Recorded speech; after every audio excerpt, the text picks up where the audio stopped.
Você imagina um peixe que nunca saiu da água. Você acha que ele sabe que ele vive na água? Não. Se ele nunca saiu da água, ele não sabe o que não é água. Para ele saber que ele vive na água, ele tem que ter a consciência, a experiência de viver fora d'água. Como ele não saiu da água nunca, ele nunca teve a experiência de sair da água. Então ele não sabe que ele vive na água. Essa analogia eu quero fazer para você com paradigma. E o paradigma é muito simples. Houve uma época que a terra era chata. Quer dizer, acreditava-se que o navio ia viajar nos mares e que chegava uma hora que ele caía no final do mundo. Tanto é que a mulher do marinheiro ia com uma roupa para o porto, se despedia do marido. Antes de voltar para casa, ela se vestia de preto, que ela ia ficar de luto, porque a maioria não voltava, porque morria durante a viagem. A maioria morria, na realidade, de escorbuto. Mais da metade dos marinheiros morriam de escorbuto, deficiência de vitamina C. Mas muitos, o navio afundava e eles não voltavam. E aí acreditava-se que morreu porque caiu no final do mundo. Quando foi trazido o conceito de que o mundo era redondo, o paradigma que nós vivemos hoje, de que o mundo é redondo, quando o mundo era plano, era impossível fazer uma viagem de volta ao mundo, no mundo plano. Hoje você pode fazer uma viagem de volta ao mundo, no mundo redondo. Olha que interessante. Quando o paradigma mudou do mundo plano para o mundo redondo, as possibilidades se multiplicaram. Aquilo que é impossível na sua vida, hoje, é impossível no paradigma que você está vivendo. Se você mudar o paradigma, as possibilidades se multiplicam. Toda vez que você tiver alguma coisa que você achar que é impossível, ela é impossível no paradigma que você vive. Se você mudasse o paradigma, como aconteceu aqui, as possibilidades agora de volta ao mundo vão aparecer. Certo?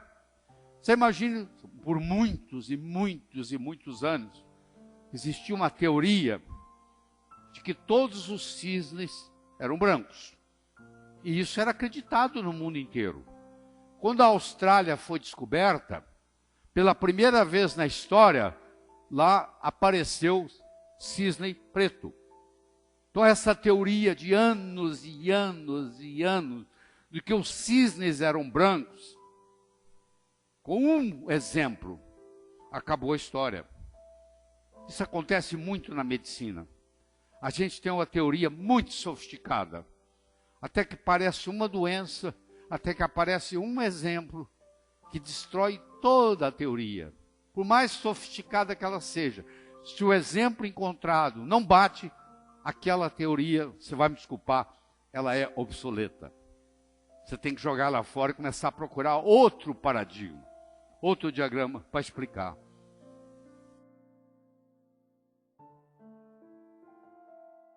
Não conhece a causa, você não consegue reproduzir o efeito. Você pode ganhar dinheiro, ficar rico, se estiver na hora certa, no lugar certo. Eu quero saber se vocês tomarem o dinheiro de vocês, se você ganha de novo. Porque pode acontecer que quem tivesse naquela hora certa, naquele lugar certo, seja você ou seja outro, ia acontecer. Para quem tivesse naquele lugar certo, na hora certa. Eu quero saber se poder tirar tudo que você tem, se você consegue ganhar de novo. Aí você conhece o caminho das pedras. Se você não conhece a causa, você não consegue, na vida, reproduzir os efeitos. Então, se você está preocupado com a sua saúde, que é a maior riqueza que você tem no mundo, tem nada que pareça com isso. Eu tive a oportunidade de fazer pré e pós-operatório durante 3 anos para o Dr. Michael DeBake em Houston, maior cirurgião cardíaco que o mundo já teve, e ele recebia mais de 100 pacientes por dia. Eu cuidava daqueles que falavam português e daqueles que falavam espanhol, e eram todas pessoas multimilionárias, que às vezes chegavam lá nos próprios aviões, com vários seguranças e etc., doentes, e iam ver o Dr. DeBake, e naquela relação médico-paciente, eles diziam para mim assim: Dr. Ribeiro, eu daria tudo que eu tenho para recuperar minha saúde. Eu daria toda a minha fortuna, toda a minha riqueza para recuperar minha saúde. E você tem a saúde, às vezes não dá valor para ela. Se você não tiver tempo para cuidar da sua saúde, um dia você vai ter que arrumar tempo para cuidar da sua doença. Se você fala assim: eu sou muito ocupado, eu não tenho tempo para cuidar da minha saúde. Eu falo: tudo bem, não se preocupe. Um dia você vai ter que arrumar tempo para cuidar da sua doença. Eu vou dar para você de presente agora uma pérola.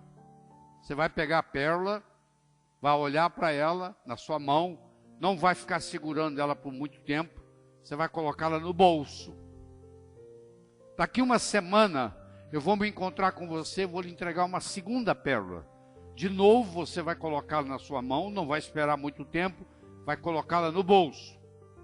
Daqui 15 dias eu me encontro com você pela terceira e última vez, e te dou a terceira pérola. E de novo você coloca ela no bolso. Daqui 6 meses, eu me encontro com você e pergunto assim: onde é que estão as pérolas que eu te dei?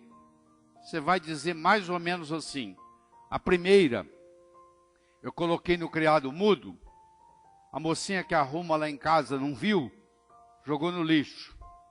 A segunda, eu esqueci no bolso da calça, a calça foi para a lavanderia e voltou sem pérola. E a terceira, você não vai acreditar, eu escondi de mim mesmo. Eu guardei tão bem guardado que eu não sei onde está.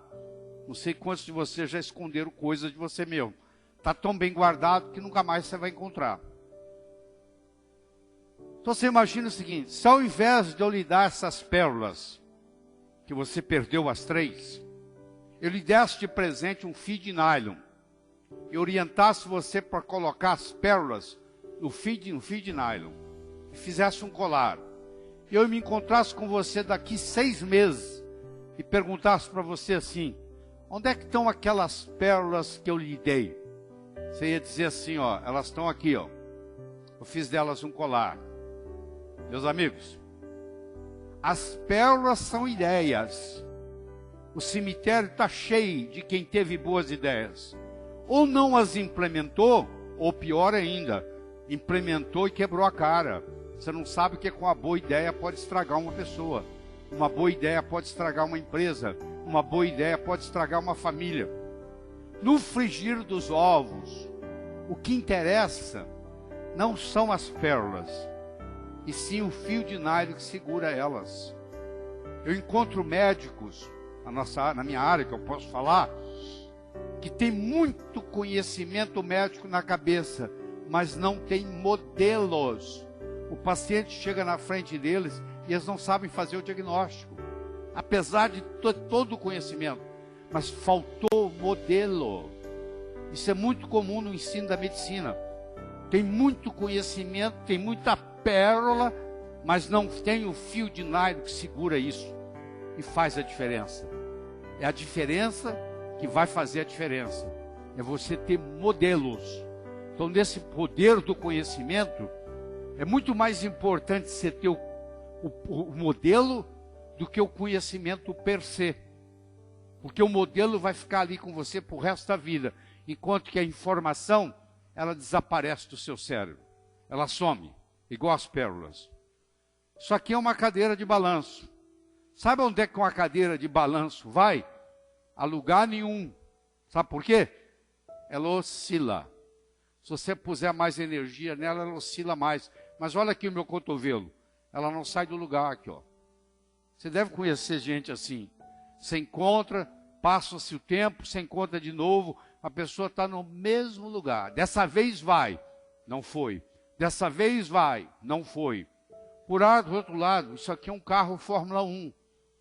O carro Fórmula 1, como você sabe, é igual um avião. Ele não tem marcha ré. Ele só anda para frente. Ele foi feito para avançar. Então uma pessoa pode ter uma estrutura psicológica de cadeira de balanço, você deve conhecer muitos, e uma pessoa pode ter estrutura psicológica de carro Fórmula 1. Se a pessoa tiver uma estrutura psicológica de cadeira de balanço, a primeira coisa que eu tenho que fazer com ela é mudar a estrutura psicológica dela. Porque o conhecimento advindo de fora não vai resolver o problema. Não vai transformar uma cadeira de balanço num carro Fórmula 1.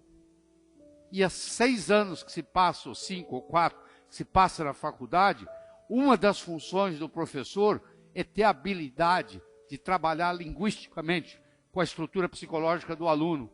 E pegar um aluno que, por circunstâncias da infância, tem uma estrutura de cadeira de balanço e transformar essa estrutura num carro Fórmula 1, que só tem um destino: avançar. Então esse é um conhecimento que faz toda a diferença na área do poder do conhecimento. Que eu chamo de um modelo de resolução de problemas, que vai servir para você para o resto da vida. Eu reuni as 300 e poucas pessoas que reportavam no meu departamento e disse para elas o seguinte: a partir de hoje, você só entra no meu escritório se você for capaz de me responder 4 perguntas. Primeiro eu vou te perguntar qual é o problema. Problema definido, 50% resolvido. Você deve conhecer esse ditado. Problema definido, 50% resolvido. Eu já participei de reuniões, como você já participou, onde depois de 40 minutos, cada um tem um problema diferente na cabeça. Então, a definição do problema é crucial para a resolução do problema. Aí eu vou lhe fazer uma segunda pergunta. Quais são as causas do problema? Se o seu pneu dianteiro direito está gastando, e você trocou o pneu e gastou de novo, e você trocou o pneu e gastou de novo, é melhor se alinhar as rodas, porque o problema está no alinhamento das rodas. E aí o seu pneu direito, dianteiro, não vai gastar mais. Quais são as causas? Claro que quando eu pergunto para ele quais são as causas, ele com os colegas começam a trabalhar, começa a ter um trabalho em equipe. Terceiro, eu vou perguntar para você quais são as possíveis soluções. E de novo, o trabalho em equipe vai surgir, porque um vai conversar com o outro, vai perguntar para o outro, vai ligar para um consultor. E finalmente eu vou te perguntar qual é, na sua opinião, a melhor solução. Olha que interessante. O sujeito está pronto para ir na minha sala, bater lá para me incomodar. Aí ele diz: bom, lá ele vai me fazer 4 perguntas. Ele vai me perguntar qual é o problema, quais são as causas do problema, quais são as possíveis soluções e, na minha opinião, qual a melhor. Bom, qual é o problema? Ele vai definir. Problema definido, 50% resolvido. Ele vai ver quais são as causas, ele vai conversar com os colegas. Ele vai identificar as causas. Ele vai ver quais são as possíveis soluções. Ele vai ligar para um consultor e perguntar o que ele acha. E, finalmente, ele vai decidir, na opinião dele, qual é a melhor solução. Sabe qual a conclusão que vai chegar? Não preciso ir lá no banheiro. Olha, eu mesmo resolvi. Então, parou de vir gente me incomodar durante o dia, porque eles aprenderam a fazer isso. Leva isso aí de presente, porque isso aí, em qualquer situação, pessoal ou profissional, vai alavancar o que você tem de conhecimento na vida. Tá bom?